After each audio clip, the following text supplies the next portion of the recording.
Hi, this is Ryan from Straight Ahead Samples. One of the things that I've enjoyed the most about using our sample libraries is that it gives me the ability to create very realistic and improvised small ensemble tracks pretty quickly and easily. Specifically, I'm talking about jazz trios, quartets, and quintets. So I have an empty 4-track project here, and I'm going to play in each one at a time and show you how it works. The only musical material I've decided on in advance is this chord chart I wrote that consists of 32 bars of 6/8 time, 8 bars of 4/4 time, and 8 bars of 6/8 time. I went ahead and marked that up in my project here, and then I'm going to draw in the drums first to play along with. So I usually like to start with a ride cymbal pattern since that will replace the click and give me a nice groove to play along with. Here's a good one here. And then I'll draw in a snare comping pattern to go with that. Let's hear what that sounds like.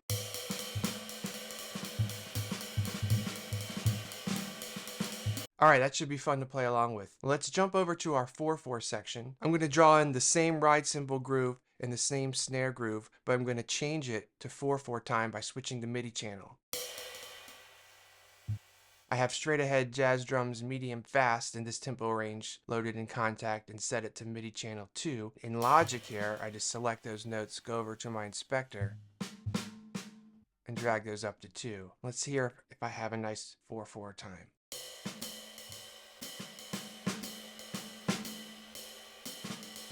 Alright, great. Back to 6/8 at the end, and then we have the basics down.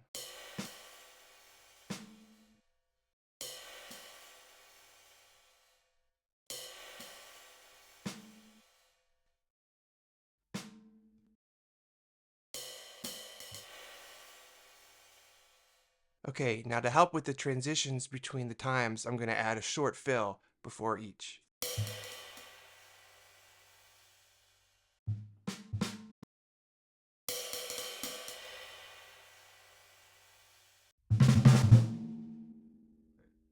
Switch that fill over to MIDI channel 2 since it represents 4/4 time.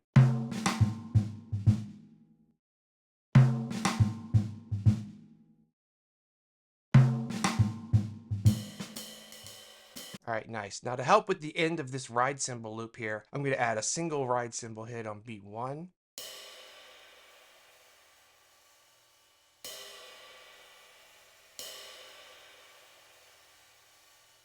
Now let's head over to the end of the 4/4 time and put a fill back into 6/8 time. Switch it over to MIDI channel 1. I'm going to put that same ride cymbal hit on beat 3 this time. Let's hear what that sounds like. Great. I'm actually going to back that up to beat 1. Give it a little more space. Why not? And this is just giving me a nice groove to play along with some fills in the transitions. And to end off, I'm going to hit a snare.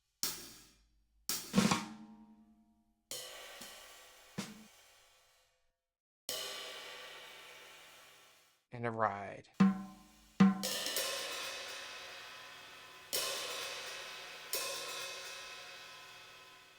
With an open hi-hat.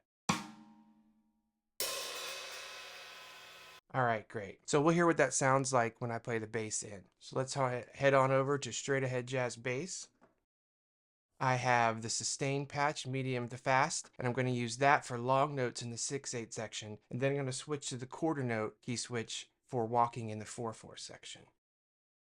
And I do not need a click because the ride cymbal is going to give me a nice feel to play along with. I'm just going to eyeball where the first note is and then fix it later if I don't hit it right on.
Actually, I didn't change those last ride cymbal and snare patterns to 6/8, so I'm going to go ahead and flip that back to MIDI channel 1.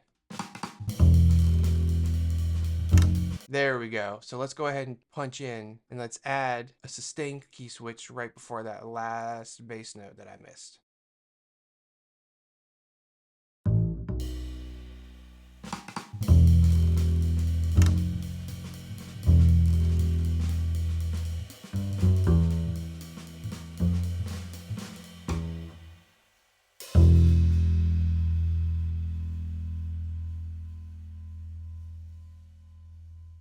All right, now let's put in some piano. I have the real piano loaded with mono, pan to the left, some room, pan to the left, and the bleed up just a little bit, pan to the right for that nice vintage vibe. Let's do sound check.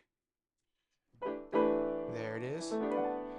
All right, since I have some negative measures here, I'm gonna noodle around a little bit as an intro, and then put in the chords.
Okay, now let's go to the trumpet part. I have Birth of the Trumpet loaded here with the harmonium sound. I have dynamics set to key velocity because I'm going to be using my left hand to hit a few key switches along the way. I have the sound set close, a little bit of room, and there's that bleed mic to simulate like it's bleeding in the drum overheads or something like that. I need to switch to real time because I'm going to play this in, but after I do that, I'm going to switch over to smart delay and show you how I compensate for that in the other instruments. And I'm not overly concerned with the extreme realism when I'm playing it in real time. I'm just playing in the notes, and then I'm going to allow smart delay to do the rest. Let's get a little sound check. There we go.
All right, now I'm going to go in and just make a couple of little edits in the trumpet part. Some spots maybe I didn't play so well, or I want to change the articulation.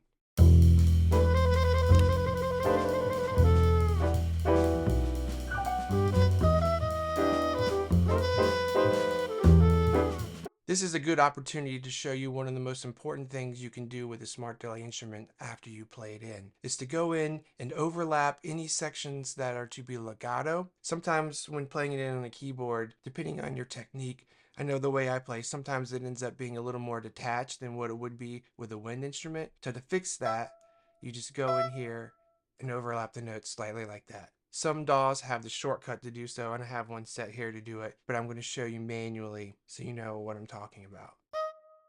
There we go. And that's going to smooth out these runs a lot if I just make sure that overlaps a little bit.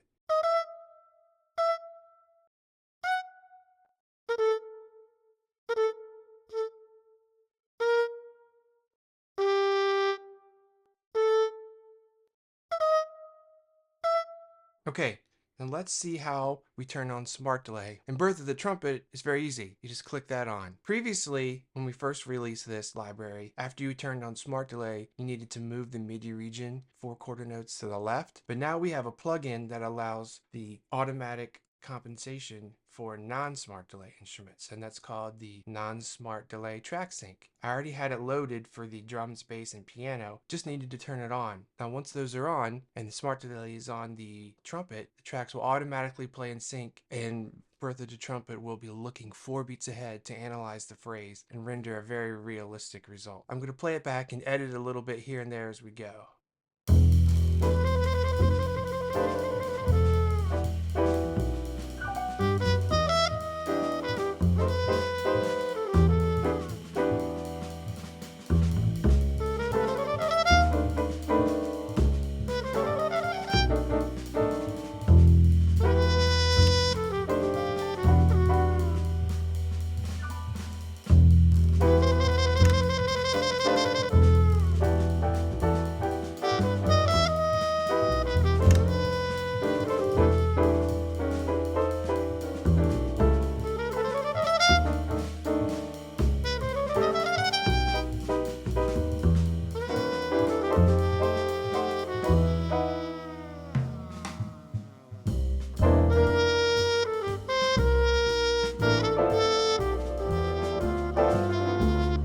Now, I'm going to add some scoops and falls in this section to make it a lot better. Let's add a little scoop up into this one.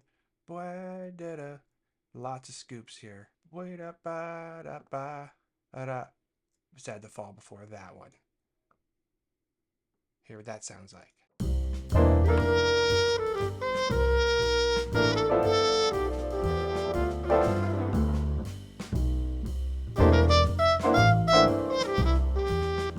Now let's go ahead and make those notes overlap.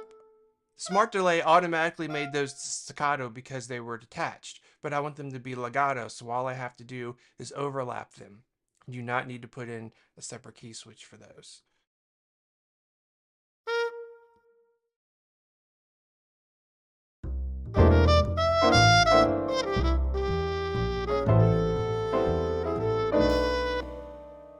Let's add a fall there.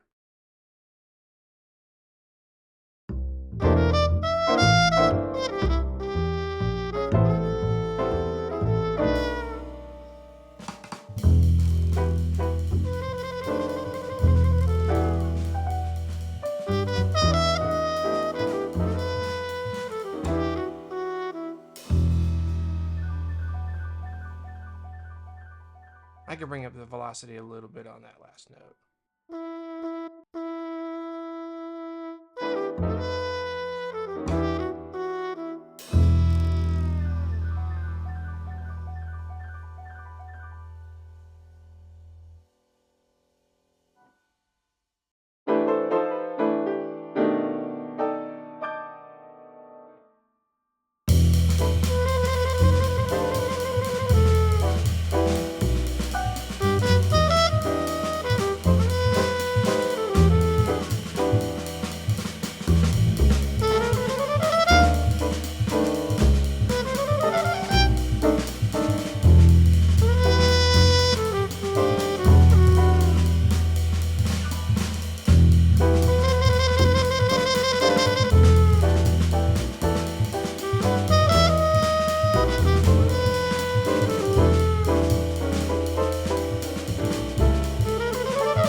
All right, there you have it. If you're interested in any of these products, please head on over to straightaheadsamples.com and make a comment if you know what music might have inspired what I created today. See you next time.